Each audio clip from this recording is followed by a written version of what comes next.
yang selamat. Karena kalau orang yang selamat, Tuhan tidak akan membalas perbuatan jahatnya. Dia akan diselamatkan. Ternyata Tuhan akan membalasnya. Ayat 15 katakan, hendaklah engkau juga waspada terhadap dia, karena dia sangat menentang ajaran kita. Bukan hanya menentang, sangat menentang. Jadi maksudnya di sini saudara, orang-orang yang dikuasai oleh jahat, itulah orang-orang yang menolak suara Roh Kudus. Tidak mau didengar suara Roh Kudusnya. Ini peringatan. Ini Rasul Paulus memberitahu kepada Timotius bahwa orang-orang yang tidak selamat, orang yang tidak percaya itu kelakuannya menolak. Jadi kamu orang yang percaya dan selamat, jangan dong sampai kita menolak, tidak mau mendengar suara Roh Kudus. Sudah dibilang jangan apa namanya? Sudah dibilang jangan menyakiti saudaramu, masih juga menyakiti. Ya. Dan orang-orang seperti Himenius ini yang dikatakan oleh Rasul Paulus itu adalah orang fasik, dia memang akan diserahkan kepada iblis. Allah saja berfirman kok di dalam Amsal 16 ayat 4. Dicatat nih, Amsal 16 ayat 4. Apa kata Tuhan dalam Amsal 16 ayat 4? Tuhan membuat segala sesuatu untuk tujuannya masing-masing. Bahkan orang fasik dibuatnya untuk hari malapetaka. Jadi orang fasik itu dijadikan Tuhan memang untuk mengalami malapetaka. Jangan protes. Kok Tuhan kejam banget orang fasik diadakan untuk mengalami hari malapetaka. Ya itulah kedaulatan. Nah itu pertama, ya itu cirinya orang-orang yang dikuasai oleh jiwa menolak suara Roh Kudus. Yang kedua adalah Yesus berkata, perhatikan benar-benar nih Yohanes 3 ayat 6. Apa yang dilahirkan dari daging adalah daging. Pada saat Yesus mengatakan apa yang dilahirkan dari daging adalah daging, itu ditulis oleh Yohanes dalam bahasa Yunani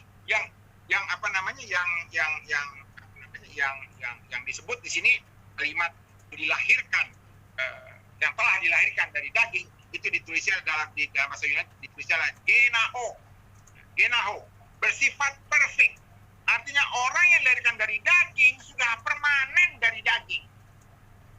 Sekali lagi, berdasarkan Yohanes 3 ayat 6, Yesus berkata orang yang dilahirkan dari daging adalah daging dan bentuknya adalah sempurna, tidak akan bisa berubah. Loh, jadi orang dalam daging nggak bisa berubah, Pak? Kata Yesus tidak bisa. Loh, nanti kalau orang diselamat bagaimana? Ntar dulu. Itu nanti kita lihat di ayat berikutnya.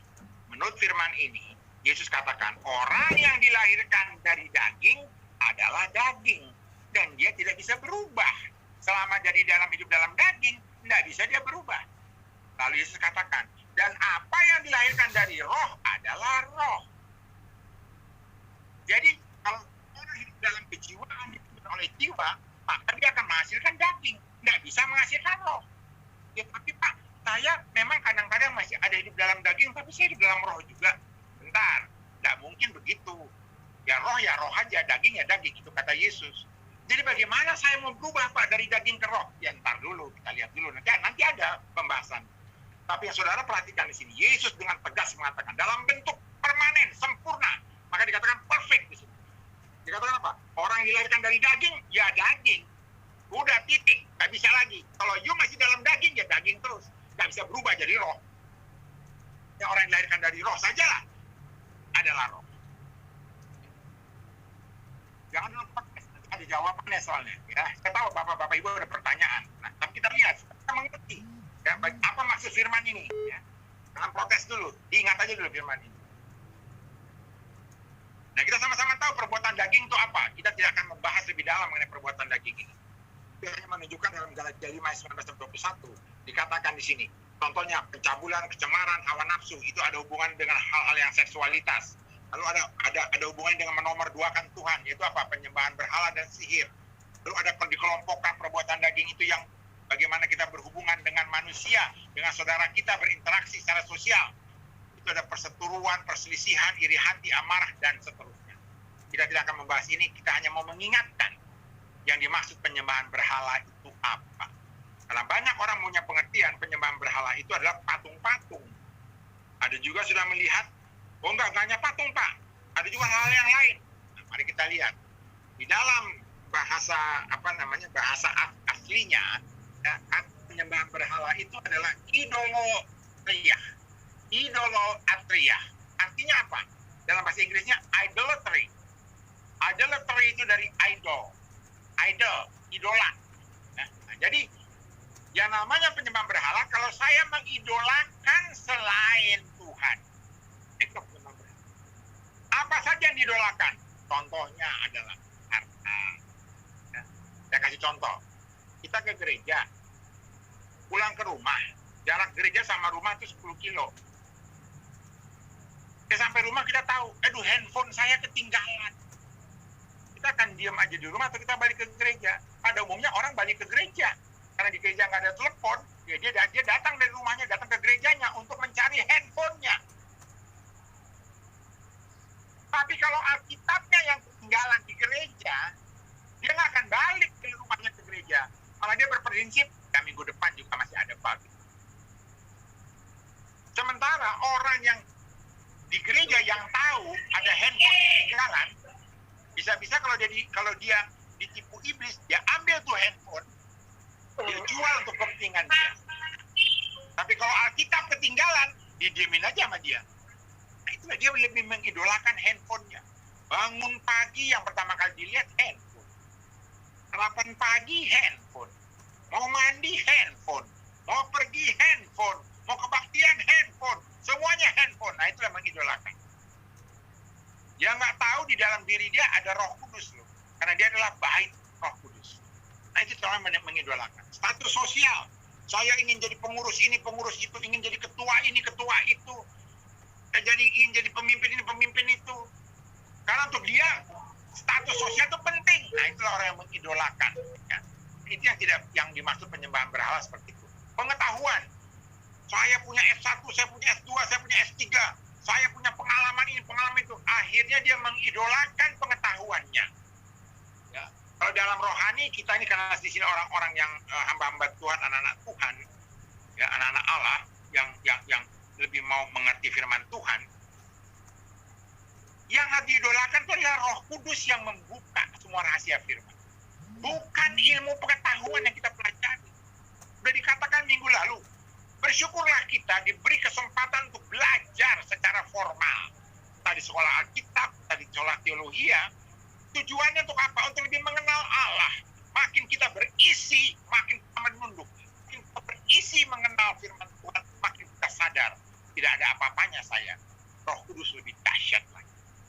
Itu harus terjadi. Tapi kalau sampai kita malah mengagungkan ilmu kita, itulah yang memang idolakan. Itulah yang namanya penyembahan berhala. Bukan kata saya.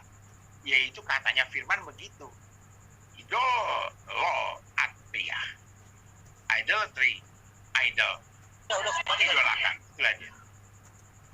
Nah, yang ketiga. Ya, jadi yang pertama tadi menolak Roh Kudus, yang kedua adalah dari daging yang menghasilkan perbuatan daging. Yang ketiga, tidak bisa mengerti. Tidak bisa menerima hal-hal yang berasal dari Roh Allah.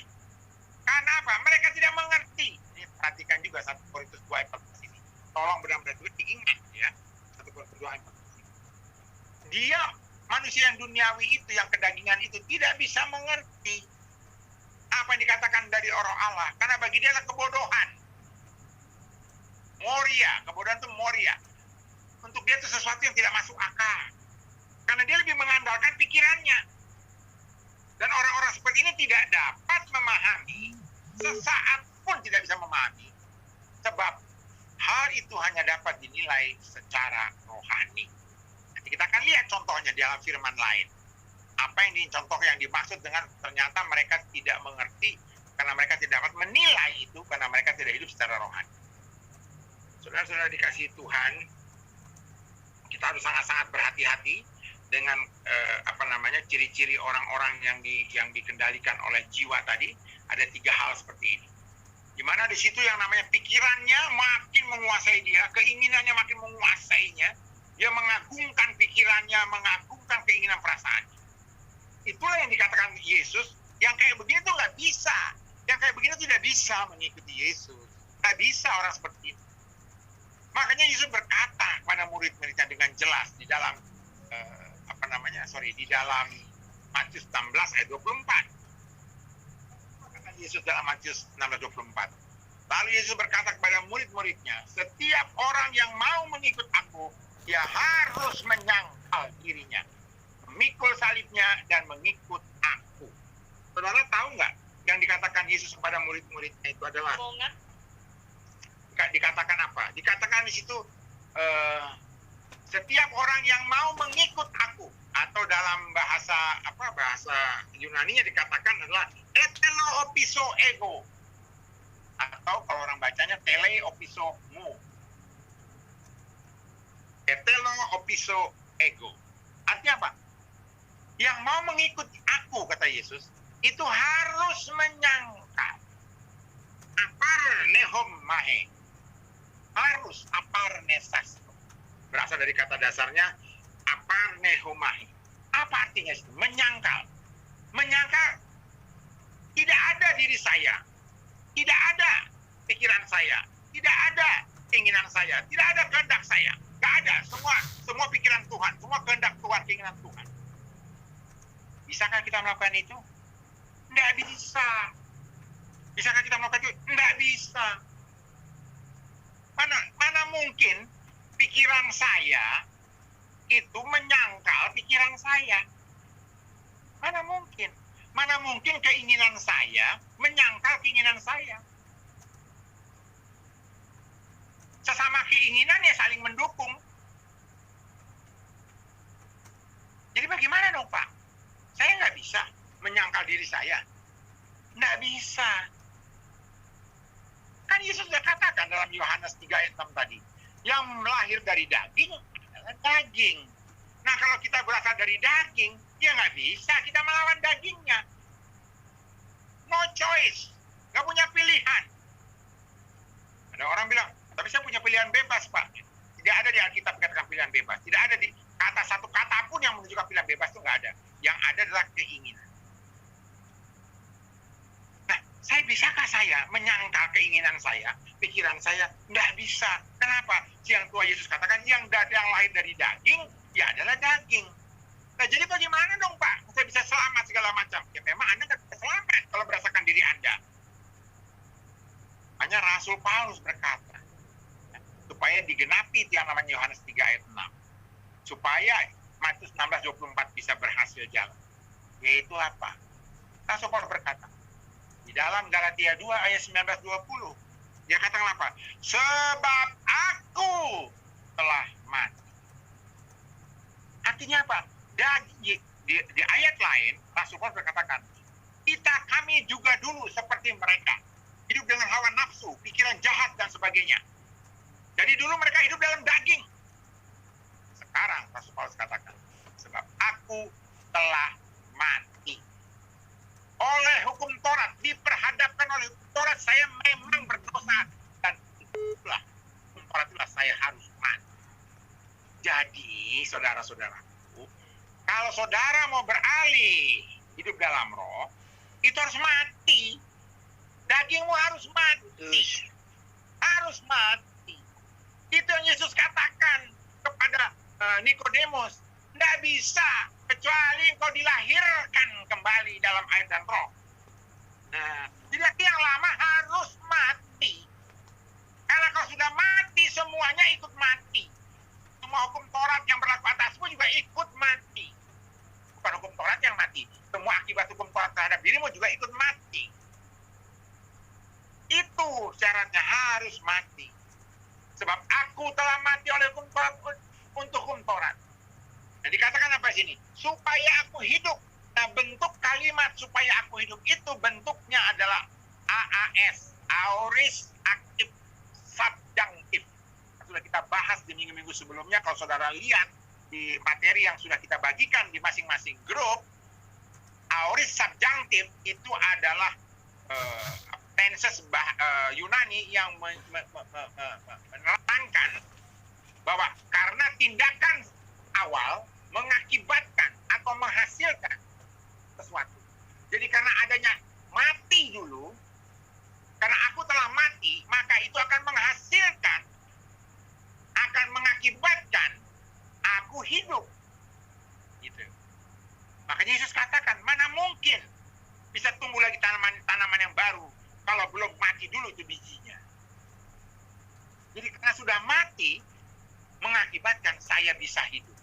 Nah, kalau dulu saya mati karena daging, karena memang saya lahir dari daging, adalah daging, Yohanes 3 ayat 6, maka saya mati karena daging.